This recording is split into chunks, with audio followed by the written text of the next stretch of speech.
Este proyecto ha sido ganador del Fondo de Fomento Concursable para Medios de Comunicación Audiovisual, un mecanismo de fortalecimiento de la pluralidad de voces y subsidiado por el Ente Nacional de Comunicaciones, bajo la licencia del Creative Commons Atribución Compartir Igualdad 2.5 Argentina. En condiciones naturales, un grupo de chimpancés no supera los 50 individuos. Cuando este número es superado, el grupo se desequilibra y se forman dos nuevas bandas. Estos nuevos grupos no van a colaborar nunca entre ellos y es muy probable que tengan guerras. De la misma manera, un grupo de Homo sapiens, cazador-recolector, tenía un número limitado de individuos. Estudios comprueban que el grupo máximo natural de personas que puedan tener referencias una de otra y perseguir un fin común es de 150 individuos. Más allá de este número mágico, las cosas no funcionan. Entonces, ¿cómo fue? ¿Cómo hicimos los humanos, sin poseer instintos básicos de formación de redes de cooperación, para superar este número crítico y fundar ciudades de millones de habitantes? Tuvimos que recurrir a órdenes imaginarios. Esos órdenes son la religión, el dinero, la justicia.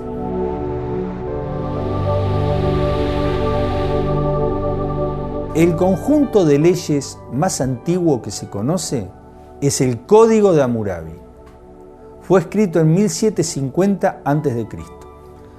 e intentaba regular y ordenar un poco esas sociedades que estaban apareciendo. En esas sociedades ya se estipulaba que había plebeyos, esclavos y gente que pensaba. Lo mismo hacía Aristóteles. Decía, el hombre libre tiene una naturaleza libre y el esclavo tiene una naturaleza servil. En tiempos más cercanos, en 1776, la Declaración de Independencia de los Estados Unidos proclamaba la igualdad de todos los hombres. Sin embargo, establecía jerarquías. Estaban los hombres blancos, estaban los afroamericanos, los indios y, por supuesto, las mujeres no aparecían.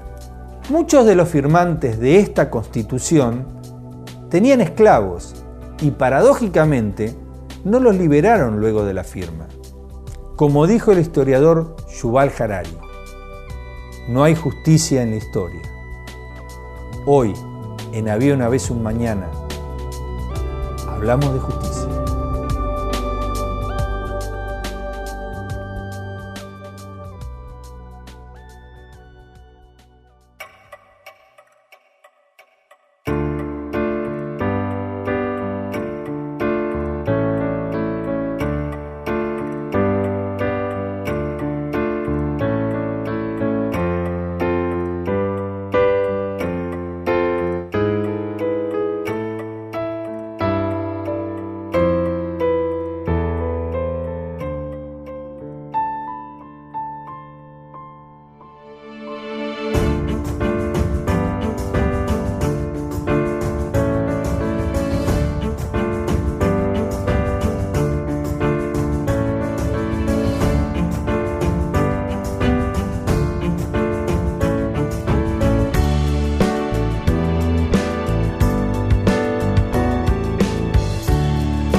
Para mí la justicia es algo que todos a veces necesitamos. Para mí lo que es justo es lo que vos haces. Porque vos pensás en lo que vas a hacer. Nadie te dice, vos pensás lo que vas a hacer. Eso es lo justo. Lo siento, pero no sé cómo explicarlo. La justicia es una satisfacción de saber que si a vos alguien te hizo algo mal, saber que está pagando, que no lo va a hacer más y que nadie más va a sufrir por lo mismo que sufriste vos. Algo justo es, por ejemplo, si yo estoy con 3 personas y tengo una galletita, le comparto a todos y le doy algo justo. Cuando vos tenés muchos caramelos y tenés amigos se los vas a tener que repartir, porque si no sería injusto. Es la manera de que todos estén bien y que todos se sientan bien. Y a veces es difícil conseguirla porque al tener todos diferentes pensamientos y emociones, es difícil que todos estén felices. Y a veces algunos están bien y otros mal, pero a veces te va a tocar bien, a veces te va a tocar estar mal y a veces vas a estar enojado por la justicia que piensan que les tocó vivir a los otros, pero a vos no. Entonces sentís que te dejan de lado y esas cosas. Pero nunca nos pusimos a pensar, cuando nosotros estamos bien, en cómo se sienten los demás. Y eso a veces para los otros es injusto. Es cuando alguien hace algo, pero que a las otras personas no les gusta o no puede hacer.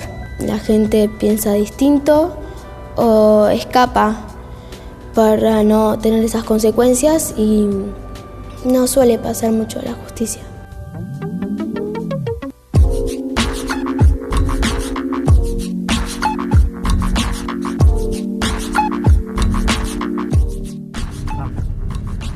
La justicia y el derecho no son la misma cosa. La justicia involucra a una serie de valores, tales como la libertad, la igualdad y la equidad. Y hay una sola justicia. No existen diferentes justicias. No hay una justicia legítima, porque todas las justicias son legítimas. Si no fuera legítima, no sería justicia. En cambio, podríamos decir que el derecho es el conjunto de normas y disposiciones que regulan jurídicamente a las sociedades. Entonces, el derecho es el objeto de la justicia. La justicia es el fin y el derecho es el medio.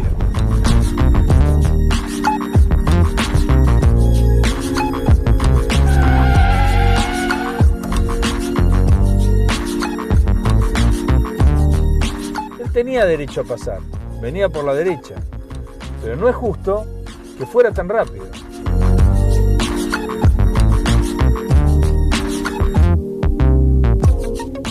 Claro, esto pasa porque el derecho es objetivo, pero la justicia es subjetiva.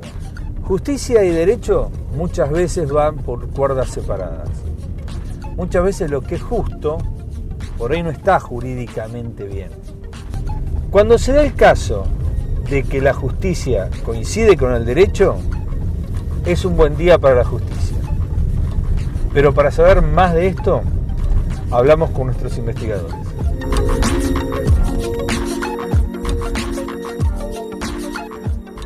Uno podría pensar, como lo plantea Freud, que inicialmente había un sujeto más poderoso que ejercía, digamos, su dominio sobre sujetos más débiles.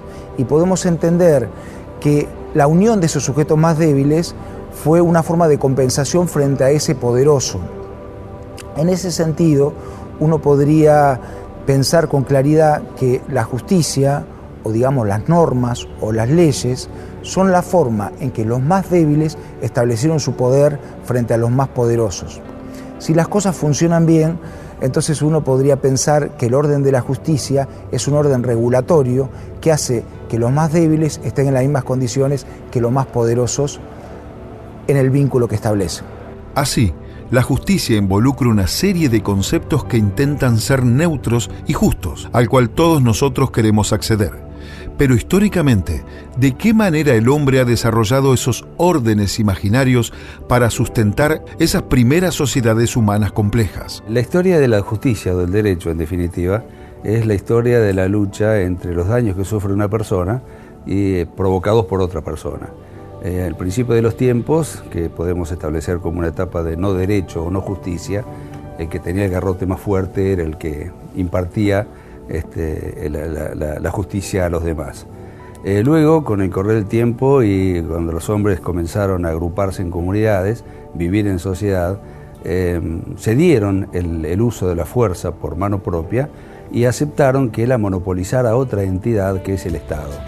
Así comienzan a aparecer las nuevas normas jurídicas que al principio no tenían una absoluta disociación con las normas morales o fundamentalmente con las normas religiosas. Así, si ejemplificamos con el Código Hammurabi, en el año 1750 a.C., que es el primer conjunto de normas jurídicas, todavía no disociadas de la religión.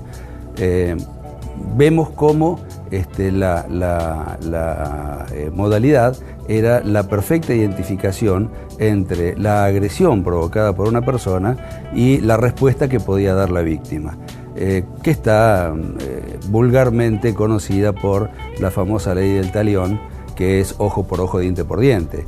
Así, por ejemplo, se decía el Código Hammurabi: si una persona vacía los ojos del hijo de otra persona, esta otra persona tenía derecho a vaciarle los ojos al hijo del agresor. En los orígenes de la justicia, la concepción griega de Sócrates la enfoca desde el conocimiento y la observancia de las leyes que gobiernan las relaciones entre los hombres. Sin embargo, para Homero, la justicia personificada en Temis no es sino una divinidad en la corte del Olimpo. Pero, ¿cómo se disociaron las normas jurídicas de los mandamientos religiosos? Podemos establecer el inicio de la diferenciación o de la independización entre la norma jurídica y la norma religiosa en el antiguo derecho romano, de la época republicana, con una norma romana que tuvo una vigencia de 1000 años, que fue la denominada Ley de las 12 Tablas.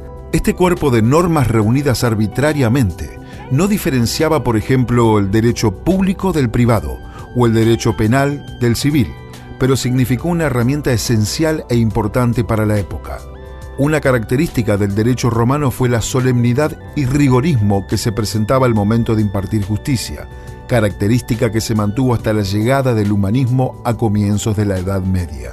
El cristianismo lo que hizo fundamentalmente es humanizar el derecho, quitarle rigorismo, quitarle solemnidad. Antes los contratos, los pactos debían estar revestidos de determinadas solemnidades que le funcionaban como causa de las obligaciones. El cristianismo, en cambio, decía el pacto, la palabra sola basta. Se crearon instituciones como la moral, como la buena fe, como las buenas costumbres, que fueron suavizando, reitero, aquel rigorismo del derecho romano. Podemos establecer como otro punto en la historia del derecho, salteando todo el derecho antiguo francés de la Edad Media, el Código de Napoleón, que es el primer código civil del siglo XIX, año 1804. El Código de Napoleón lo que instaura es un paradigma que fue seguido durante todo el siglo XIX y gran parte del siglo XX, las primeras décadas del siglo XX, que es la idea de culpabilidad. Debe ser responsable de los daños que causa aquel que sea culpable de esos daños. Claro, lo que ocurre es que en la segunda mitad del siglo XIX aparece en la historia una novedad que fue la segunda revolución industrial, es decir, la era del maquinismo, donde a partir de ese momento los daños que sufrían las personas eran provocados por estas impresionantes máquinas automatizadas que comenzaron a funcionar en Inglaterra, luego en Francia, y apareciendo una nueva clase social que era el obrero, que manipulaba las máquinas sin tener una preparación previa. De tal manera pasaba la tela por debajo de la sierra y a veces lo que pasaba era la mano del obrero. En estos casos, la idea de culpabilidad ya no funcionaba, ya que al provocarse la víctima el daño a sí mismo, el dueño de la empresa no sería culpable. De tal manera, el obrero quedaba injustamente desvalido. Pero si el dueño de la cosa que provocó el accidente se beneficiaba con la actividad del obrero, entonces era justo también que se le aplicara un criterio de imputación legal. Si nosotros lo pasamos a la época actual, podemos ejemplificar con un accidente producido en un ascensor. El ascensor se cae, lesiona a los pasajeros que van en el mismo y no podemos decir que los dueños del ascensor son culpables de los daños sufridos por los pasajeros, pero no podemos decir que no son responsables. La idea de responsabilidad se independiza de la idea de culpabilidad y el criterio entonces deja de ser subjetivo para convertirse en un criterio objetivo. El derecho es una precondición de la justicia. En la modernidad, la única manera de vivir con otros es el derecho y probablemente sea el invento civilizador más importante de la humanidad. Pero, ¿cómo funciona hoy la justicia en el mundo? Me parece que en el mundo hay situaciones que son muy asimétricas o disímiles. No es lo mismo comparar la situación del Poder Judicial en los países desarrollados o del primer mundo que en los países en vías de desarrollo. Y no es lo mismo comparar la situación del Poder Judicial en el sistema anglosajón o en el sistema continental, o en los países que tienen una visión muy teocéntrica, como son los países musulmanes.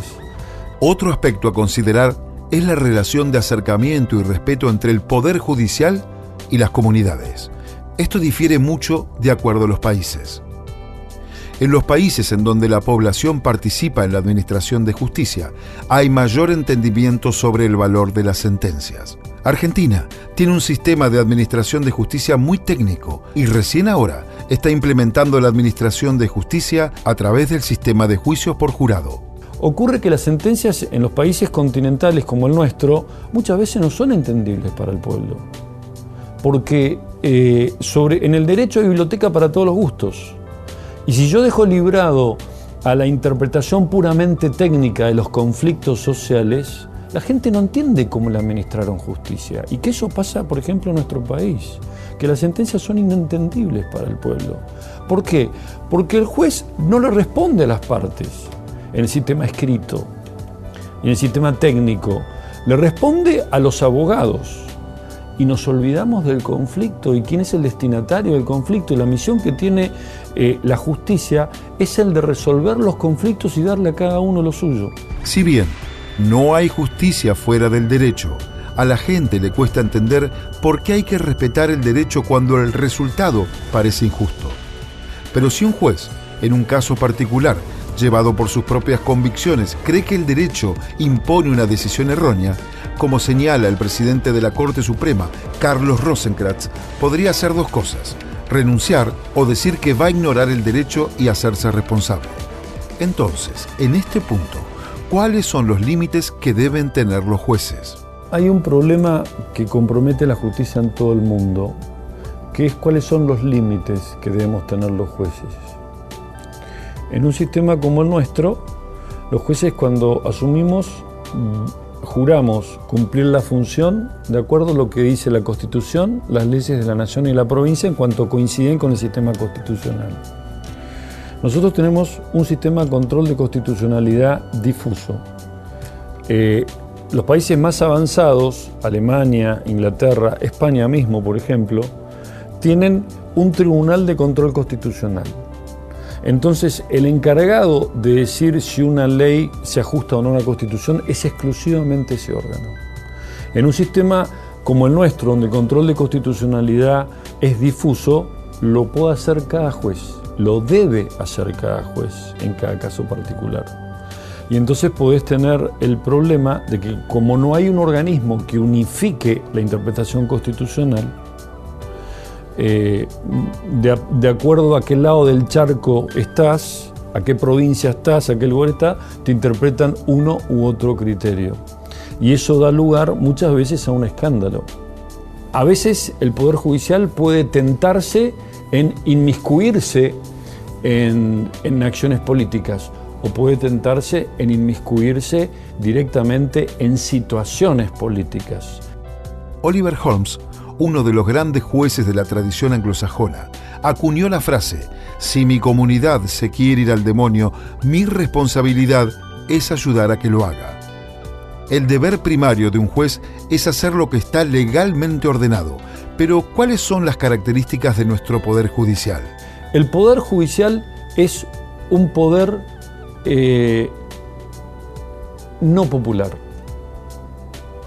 El Poder Judicial tiene que resolver conforme a lo que dice la ley y la Constitución, no de acuerdo a lo que dice la demanda del pueblo. Los jueces somos esclavos de la Constitución y de la ley, incluso en contra de nuestros sentimientos, muchas veces, y además los jueces tienen que resolver de acuerdo a lo que se prueba. Muchas veces en América Latina se observa que la gente hace marchas y manifestaciones contra la justicia por el contenido de una sentencia sin saber qué es lo que ocurrió en ese juicio.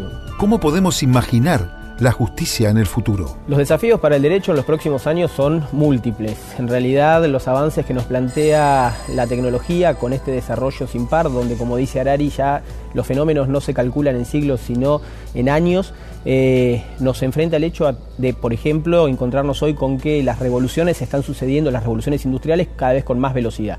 Y eso afecta a la hora de regular. De hecho, nosotros, la tercera revolución industrial se dio en el año 1990 y la cuarta ya se dio en el año 2005, según el presidente del Foro Económico, Schwab. Con lo cual, en realidad, el derecho va a tener que amoldarse a esas nuevas necesidades que hablan de una globalización a partir de las nuevas tecnologías. Históricamente, en las universidades del mundo, el derecho se estudió centrado o circunscripto a los límites territoriales de ese lugar, porque los fenómenos no trascendían más allá de las fronteras de un pueblo, o en su caso, con el tiempo, empezaron los conflictos o las normas que tenían que regular las relaciones de comercio internacional, que estaba circunscrito a los grandes empresarios, que eran los que transferían sus mercancías. Lo que estamos viendo hoy es que aún aquel que tiene una economía doméstica está celebrando negocios internacionales con agentes que están tal vez del otro lado del globo terráqueo, y esto genera nuevos fenómenos a la hora de los incumplimientos contractuales, a la hora de los daños, quién va a ser el que va a pagar y cómo vamos a resolver esos conflictos que antes se podían resolver ante el tribunal que estaba cerca de nuestras casas, pero que ahora necesitan de nuevas herramientas, entre las cuales, por ejemplo, está lo que se llama la justicia colaborativa, que es la idea de que haya gente resolviendo online, conflictos online, para que directamente el Poder Judicial, como lo tenemos concebido o conocido, deje su lugar a un nuevo sistema donde tal vez tampoco sean necesarios abogados para esa especialización, sino que puedan participar también otras ciencias para resolver conflictos que van a necesitar cada vez más de otros conocimientos. La inteligencia artificial, fundamentalmente, es la que trae nuevos escenarios para el derecho. Podemos hacer unos primeros o distintos impactos. Hay un primer impacto que es actual, que es la posibilidad ya de predecir qué es lo que los magistrados van a resolver. Es lo que se conoce como jurimetría. La cantidad de datos que se producen hoy en cada una de las sentencias son interpretados por inteligencias artificiales que empiezan a encontrar patrones dentro de la conducta de esos jueces, con lo cual las nuevas empresas, los servicios que van a brindar y por el cual habrá que pagar, es el de conocer qué ha resuelto el juez ante casos como el que yo tengo ante mí en su historia de ejercicio de la magistratura. Y de esa manera yo podré ver si me conviene litigar ante ese tribunal o no, si me conviene contratar a un abogado o a otro, según cómo le haya ido en ese juzgado, y en consecuencia eso va a empezar a marcar una segmentación entre los distintos tipos de profesionales. Eso ya hoy se está comercializando. En segundo lugar, tenemos lo que son los asesores tecnológicos o los acompañantes, que en realidad se están empezando a usar en muchos estudios de los países del primer mundo, que directamente hacen la tarea rutinaria. En países como los integrantes del Common Law, donde no se utiliza mucho la jurisprudencia, lo que hacen estas inteligencias artificiales es justamente, en pocos minutos, barrer todos los precedentes que ha dictado la Corte o los principales tribunales, y con eso establecer cuáles son los criterios y cuáles sirven para el caso que se va a plantear. Por eso mismo, en países o en sistemas como el nuestro, que están tendiendo hacia la utilización de la jurisprudencia como antecedente, dentro de poco van a reemplazar a lo que se conocen como los abogados juniors de las grandes estructuras, porque indudablemente va a ser un trabajo que se puede hacer automatizado. La tercera instancia es lo que hoy ya algún país como Estonia, que es quien está marcando la tendencia en este tipo de cosas, es el juez robot. Y el juez robot es una inteligencia artificial que para procesos que son muy sencillos, como es por ejemplo el juicio ejecutivo, la ejecución de un título que no necesita demasiado debate, bueno, o en principio parecería no necesitar demasiado debate, directamente resuelve sin que intervenga nadie. Eso ya se ve hoy en la República Argentina. En la Ciudad Autónoma de Buenos Aires, el Ministerio Público Fiscal de la Ciudad Autónoma tiene Prometea. Prometea es una inteligencia artificial que cuando recibe un fallo en la tercera instancia, automáticamente se lo escanea el número del expediente y busca en Internet el fallo de primera instancia y lo lee, el fallo de segunda instancia y lo lee, y con eso establece los patrones y busca entre los últimos 4.000 dictámenes que ha hecho el Ministerio Público, y de ahí toma el que más se parece al caso. ¿Para qué? Para alivianar el trabajo que tienen dentro de la estructura.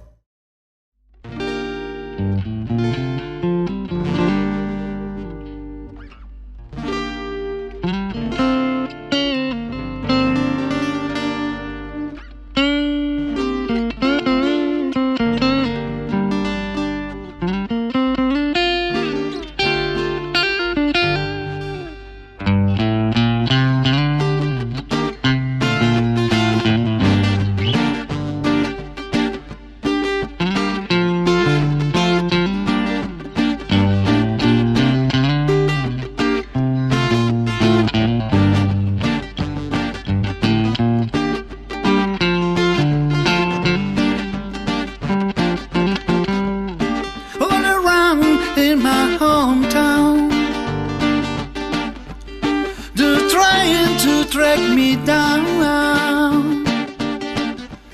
They say they want to bring me a guilty for the killing of a deputy, for the life of a deputy. I say,